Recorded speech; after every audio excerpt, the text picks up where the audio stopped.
Hello and Assalamu alaikum. This is Dr. Shehzad Kareem.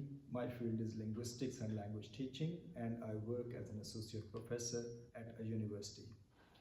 In this short video, I will explain to you the concept of synchronic and diachronic study of language. And this concept was presented by the famous linguist Ferdinand de Saussure. This video is particularly for those students who are enrolled at undergraduate and postgraduate programs in various universities across the world. And I hope that those students who are studying the subject of linguistics, they would definitely have heard the name of Ferdinand de Saussure. In this video, first for your information, I would let you know very brief information about Ferdinand de Saussure, and then I would focus on the concept of synchronic and diachronic study of language presented by him. You know, Ferdinand de Saussure was a Swiss linguist. He was born in 1857 and died in 1913. So this means that his era is the second half of 19th century and the beginning of the 20th century. And his main contributions to the field of linguistics are three, due to which he got fame and popularity in the field of linguistics. The most famous one is his concept of synchronic and diachronic study of language. Similarly, equally famous is his concept of dealing with language as a system of signs, and the third concept was the concept of langue and parole. In this short video, I will explain the concept of synchronic and diachronic study of language. Here I would let you know that before Ferdinand de Saussure, the focus of linguists or the people who would deal with the subject of language, that was on the historical aspect of language. So they would study language from historical perspectives, that is, they would discuss or they would deal about how different languages evolved over a period of time, what were some of the changes that occurred in different languages, and how different languages have got some common origin. And so in this way we can say that their focus was more on the philological aspects of language, and you know that philology is that branch of knowledge in which we study the historical evolution or development of a language. Similarly, at that time, before Ferdinand de Saussure, the focus of linguists was on philology or comparative philology, and you know that in comparative philology we compare two different languages from their historical perspectives. That is how different languages evolved from a similar origin and how they evolved into two different languages. I can explain this concept with the help of some examples also. For example, if a linguist focuses on and tries to investigate how French language evolved from Latin language, or how the great vowel shift occurred in English language from 15th century to the 18th century, or similarly if a linguist wants to investigate that how the old English word whose transformed gradually into the modern English word house. So this would be the study of language from its historical perspective.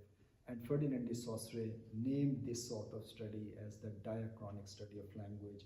And he explained that when we study language from a historical perspective, that is when we focus on the historical developments, historical changes in a language, so we deal with the language from a diachronic perspective.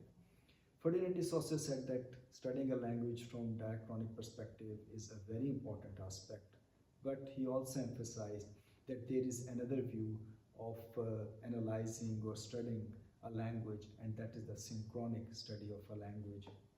And he presented this concept as synchronic linguistics or synchronic study of a language. And he explained that the phenomenon of synchronic study of a language means study of a language or dealing with a language at a particular point in time, and dealing with a language as a compact system, as a complete system of interconnected elements, rather than just focusing on the historical evolution of a language.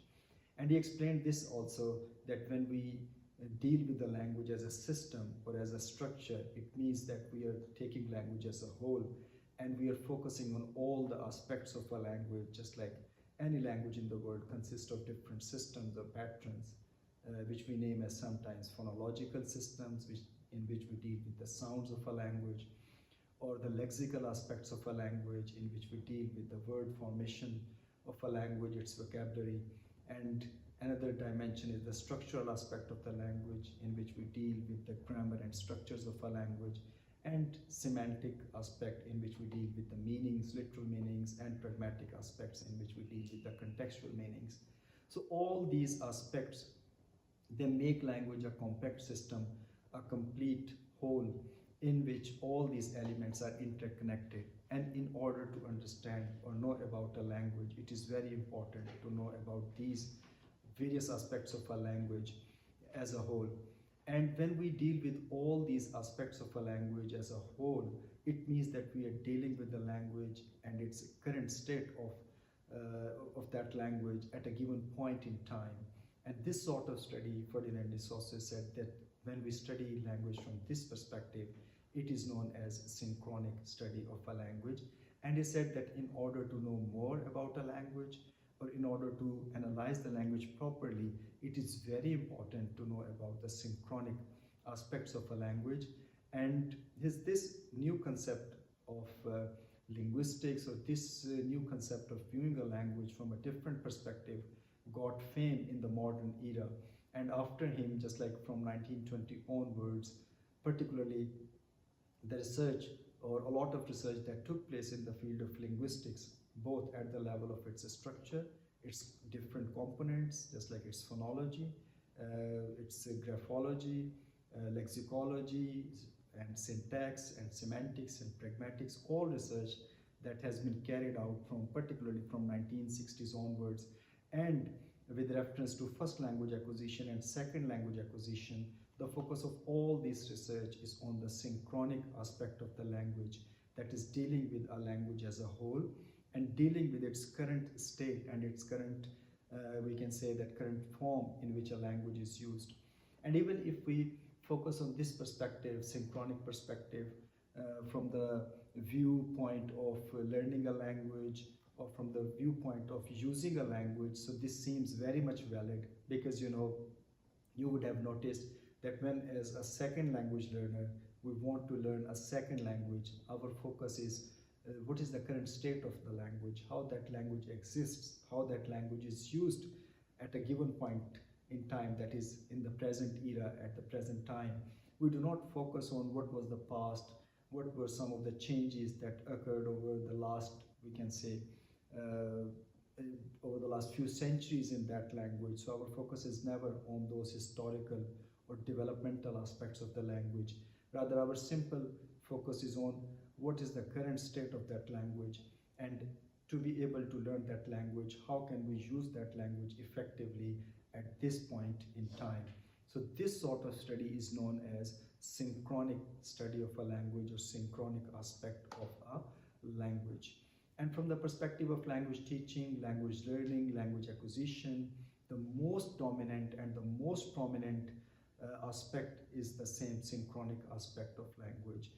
That is why in modern times we know Ferdinand de Saussure, and he became popular as the founder of modern linguistics, or as the father of the school of structuralism in the field of linguistics, because he gave, through this concept of synchronic study of language, he gave a new idea, a new dimension to the study of language. And then with the passage of time, particularly from 1950s, 1960s onwards, as a result of Ferdinand de Saussure's this concept of synchronic study of language, linguistics and language teaching evolved as an independent field of inquiry in the modern era.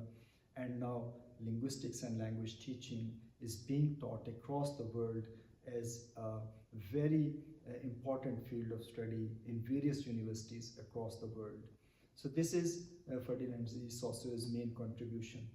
And if I like to explain this concept further, the synchronic, for your understanding, I can give you some examples. For example, a lot of research that has been carried out during the last 60 to 70 years, it has always focused on the language from its current state. For example, if a linguist conducts some study, that is, what is the current state of subject-verb agreement in any language, say in English language, or how different forms of tenses, just like present tense, past tense and perfect tense is used at this point in time.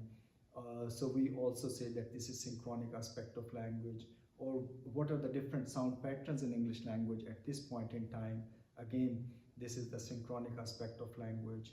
And in terms of language teaching methodologies also, just like which language teaching methodology or approach, say CLT, communicative language teaching, is what is its purpose, what is the effectiveness of CLT. So again, we find that CLT or all these teaching methodologies, they always emphasize on the use of the language at a particular point in time, or the learning of a language at a particular point in time, rather than focusing on the historical aspect. So from the perspective of language acquisition, or from the perspective of the structural knowledge of the structural or aspects of the language or its various components, synchronic aspect is very much important, because it gives us the true dimension for the learning of a language and to know about its different systems and patterns. And as language teachers, or as the users of the language, you would notice that when we study language or when we teach language in classrooms with the help of our latest contemporary teaching methodologies, or by using instructional materials just like textbooks or course books. So the focus of all these aspects is on helping learners to know the current state and the exact state and the correct form of the language. And even according to the contemporary language teaching approaches, just like CLT, the focus is always on the use of the language for everyday communication, rather than focusing on the historical evolution of a language. So whole research or complete set of research that has been carried out in the modern times, that is based upon the concept of a synchronic study of language. So that's why it is very important to know that what do we mean by a synchronic study of language. So for your knowledge, once again, I briefly tell you once again about the concept of synchronic and diachronic study of language. I started this video by telling you about the concept of the diachronic study of language, that is when we study language from its historical perspective, when we focus on how a language changed over a period of time, how different changes occurred in a language, and what was the historical evolution of a language. So we say that this is the diachronic study of a language. But when we study a language from the perspective of its current state, how a language exists at a given point in time, what are its different components, and how can we know and how can we learn all these aspects of a language to use it in our everyday life, all these aspects of language according with reference to a particular period of time, a given point in time, that is called the synchronic study of language. I hope this video would have helped you in getting a better idea about these two aspects, synchronic and diachronic study of language, as well as it would have given you some idea about Ferdinand de Saussure's contribution to the field of linguistics. And in my further videos, I will explain his other aspects or his further concepts also, that is the concept of langue and parole, and the concept of what do we mean by language as a system of science. Thank you so much.